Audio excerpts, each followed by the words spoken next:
প্রিয় শিক্ষার্থী বন্ধুরা, আমাদের স্কিল ক্লাসগুলোতে তোমাদের স্বাগতম। তো আজকে আমরা দেখব কোনো ফাইল কোনো ফেসবুক গ্রুপ থেকে কিভাবে ডাউনলোড করব। তোমরা যে কেউই খুব সহজে ফেসবুক থেকে ইমেজ ডাউনলোড করে ফেলতে পারো বা ভিডিও ডাউনলোড করার জন্য বিভিন্ন রকমের সফটওয়্যার ব্যবহার করো। যারা পিসি ব্যবহার করো তাদের জন্য এক ধরনের সফটওয়্যার, যারা মোবাইল ব্যবহার করো তাদের জন্য আরেক ধরনের সফটওয়্যার। তবে ফেসবুক থেকে অনেকেই ফাইল ডাউনলোড করতে নানান রকমের সমস্যার সম্মুখীন হও।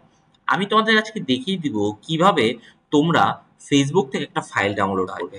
আমরা আমাদের ইউটিউব চ্যানেলে অনেক সময় তোমাদের বলে থাকি এই ফাইলটা বা এই বিষয়টা তোমরা আমাদের ফেসবুক গ্রুপে পাবে, এবং সেই ক্ষেত্রে আপলোড করার পরও অনেকেই খুঁজে পায় না বা অনেকেই বুঝতে পারে না। তো তোমাদেরকে আমি বলে রাখছি, তোমরা ফেসবুক মোবাইল থেকে ব্যবহার করো আর পিসি থেকে ব্যবহার করো, সবার জন্য একই রকমের প্রসেস। তোমরা যে কোনো জায়গায় গেলেই এরকম করে অপশনগুলো দেখতে পারবে, ডিসকাশন, ফিচার্স, মেম্বার্স, এবং সেখানে দেখো ফাইলস নামক একটা অপশন দেখতে পারবে। তবে বলে রাখি, সব গ্রুপে কিন্তু ফাইলস অপশনটা পাবে না। এটা ফেসবুকের এক একটা টাইপস আছে, যে তুমি ওই গ্রুপটাকে কোন টাইপসে ব্যবহার করতে চাও। তো যাই হোক, তুমি যেখানে এরকম ফাইলস অপশন পাবে, ক্লিক করার সাথে সাথে বা টাচ করার সাথে সাথে দেখো সেইখানে তোমাকে ফাইলস গুলো দেখাবে। এই হচ্ছে সেই ফাইলস যে আজ অবধি এই গ্রুপে যত ফাইল আপলোড করা হয়েছে সমস্ত কিছু।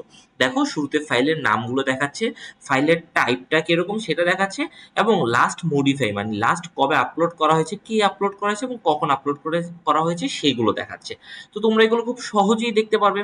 এরপরে দেখো তোমাদের কাজ কি, তোমরা যদি ডাউনলোড করতে চাও, যেমন ক্লাস 6 এর অ্যান্সার কোশ্চেন পিডিএফ ফাইল, ওকে।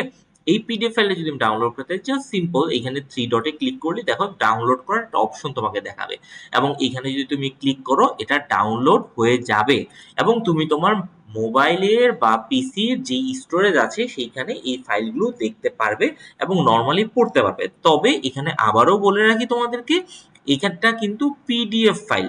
পিসি থেকে তুমি খুব সহজেই ওপেন করতে পারবে, কোনো সমস্যায় তোমাকে সম্মুখীন হতে হবে না। তবে মোবাইল থেকে ওপেন করতে হলে পিডিএফ রিডার বা পিডিএফ ফাইলটাকে ওপেন করতে পারে এরকম একটা সফটওয়্যার তোমার ফোনে থাকতে হবে। কিছু কিছু ফোনে বাই ডিফল্ট থাকে, আর কিছু কিছু ফোনে আমাদেরকে ইনস্টল করে নিতে হয়। তাই তুমি চেক করে নিতে হবে তোমার ফোনে এটা কি আছে, কি এটা নেই। তাহলে আশা রাখি শিক্ষার্থী বন্ধুরা, পরবর্তী থেকে তোমরা খুব সহজেই আমাদের ফেসবুক গ্রুপ থেকে যে কোনো ফাইল ডাউনলোড করে নিতে পারবে। এবং তোমরা যদি নিজেরও কোনো ফাইল আপলোড করতে চাও, জাস্ট সিম্পল ডিসকাশনের এখানে এসে তোমরা যে পোস্ট করো, সেই পোস্টের এখানে ক্লিক করার সাথে সাথেই দেখো এখানে 3 ডটের একটা অপশন চলে আসে, এবং সেইখানে এসে এই যে দেখো ফাইল একটা অপশন আছে। তুমি যদি ফাইলে ক্লিক করো তাহলে তোমাকে এই যে এখান থেকে চুজ ফাইল করতে বলবে, মানে তোমার যে স্টোরেজ আছে, যে পিসি বা মোবাইল যেখানেই হোক সেখান থেকে তোমাকে ওই ফাইলটা সিলেক্ট করে আপলোড করতে হবে। এটা আশা রাখি তোমরা সবাই জানো, তাই এটা আর দেখাচ্ছি না। তো আশা রাখি তোমরা তোমাদের এখন থেকে ফাইল ডাউনলোড করার ক্ষেত্রে বা আপলোড করার ক্ষেত্রে কোনো রকমের সমস্যার সম্মুখীন হবে না। ধন্যবাদ সবাইকে। আর আমাদের এই নতুন চ্যানেলটা অবশ্যই সাবস্ক্রাইব করে রাখবে। আমরা চেষ্টা করব তোমাদের এরকম ছোট ছোট টিপস দিতে, যেন তোমরা মোবাইল এবং পিসি এই জিনিসগুলো শিখতে পারো এবং তোমাদের স্কিল ডেভেলপমেন্ট করতে পারো। ধন্যবাদ সবাইকে।